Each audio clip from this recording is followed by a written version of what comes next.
ऐसी बात की जो सही नहीं है या सच नहीं है, आप मेरी तमाम बातों को नजरअंदाज करके 19 तारीख को जो आप फैसला करें मुझे कोई एतराज नहीं, लेकिन गौर जरूर करिएगा।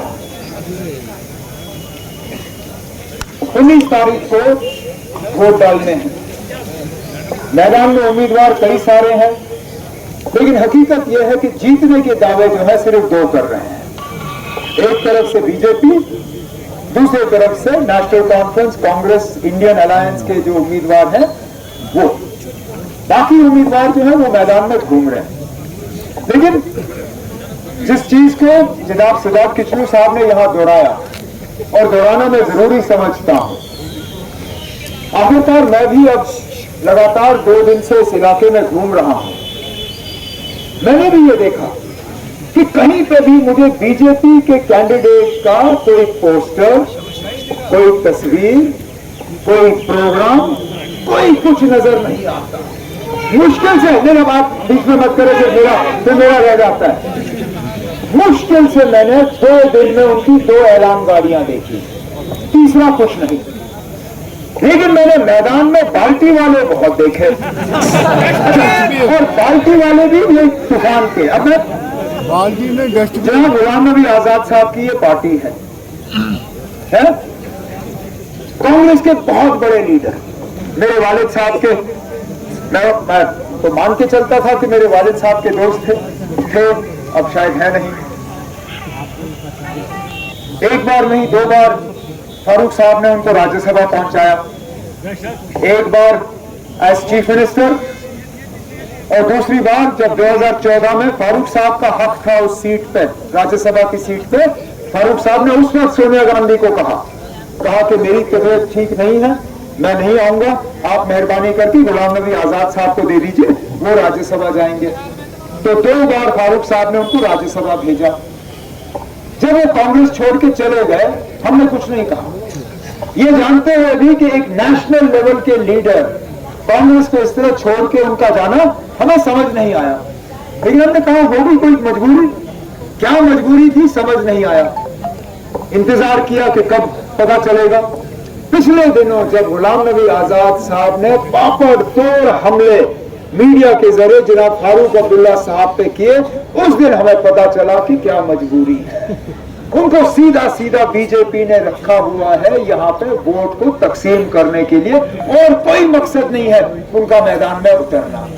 और इसके बरक्स उनको मिलता क्या है उस पर भी गौर करना जरूरी है।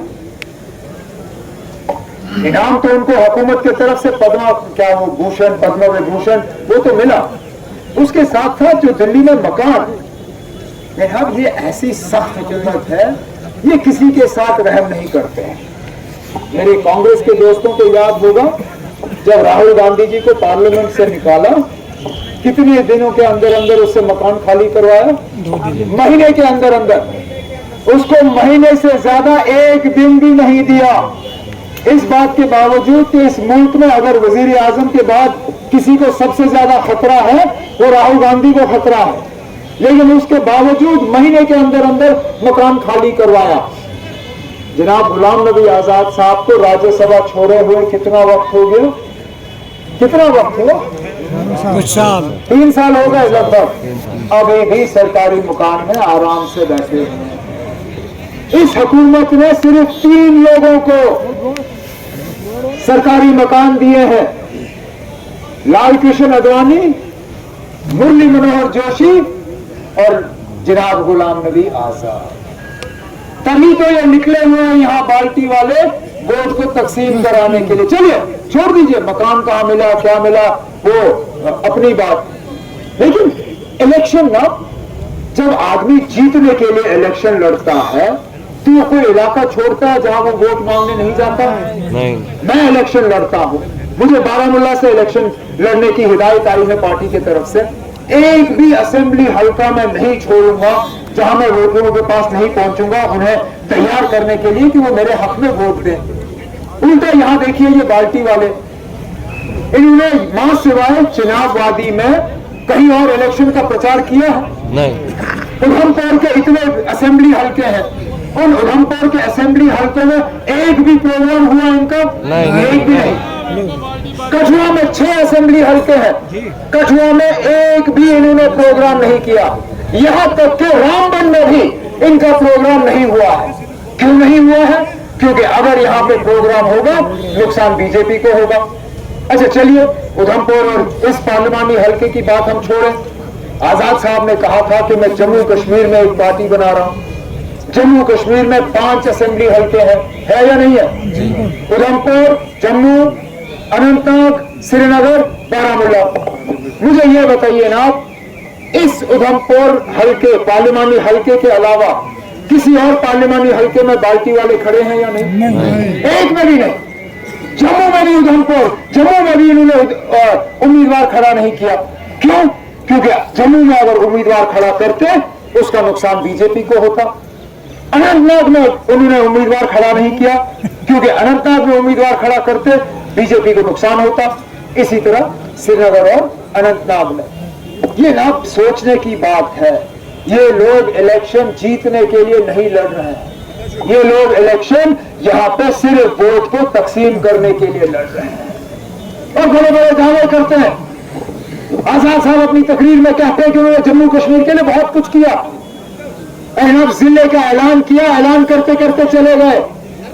ऐलान को असली रूप देने वाले हम लोग थे जिन्होंने 2009 में हुकूमत बनाई और एक एक करके वहां हमने मुलाजिम तैनात किए ताकि किश्तवाड़ को सही माने में एक जिला मिले। यहां पे नौजवानों ने यूनिवर्सिटी की मांग की, वो मेरी हुकूमत है जिसने यहां पहला फैसला किया और कहा कि किश्तवाड़ को जो है यूनिवर्सिटी का कैंपस मिलना चाहिए। पावर प्रोजेक्ट, यहां पे आप कितने पावर प्रोजेक्ट, 4 बड़े बड़े पावर प्रोजेक्ट बन रहे हैं। खुदारा मुझे बताइए ना, मां सिवाय कुछ लोग जिन्होंने बीजेपी के जरिए अपनी मुलाजमत लगाई है, यहाँ कितने हैं आम लोग जनाब जिनको इन पावर प्रोजेक्ट्स में काम मिला है? ठेकेदार भी बाहर से, मजदूर भी बाहर से, इंजीनियर भी बाहर से, सारा कुछ बाहर से। यहाँ तक के ये बिजली भी जो है, हमें इस बिजली को इस्तेमाल करने की इजाजत नहीं। रतवा जैसा पावर प्रोजेक्ट 850 मेगावाट का, अगले 40 साल के लिए वो बिजली जो है वो राजस्थान को दी जा रही है। क्यों? हमें इस बिजली का हक नहीं? दरिया हमारी, आबो हवा हमारा, जमीन हमारी, सारा कुछ हमारा, बिजली राजस्थान को। कहां पे बाद ये लोग तरक्की की बात करते हैं, कहते हैं इन्होंने एक खुशहाल जम्मू कश्मीर बनाया, लेकिन जब हम कुछ खुशहाली को ढूंढने की कोशिश करते हैं कहीं दिखता नहीं है। मैं नौजवानों से पूछता, बताइए ना, इन पिछले 5 सालों में कहां मिला आपको रोजगार? कुछ भी नहीं। मुलाजमत कर रहा है। इन्होंने कहा कि 370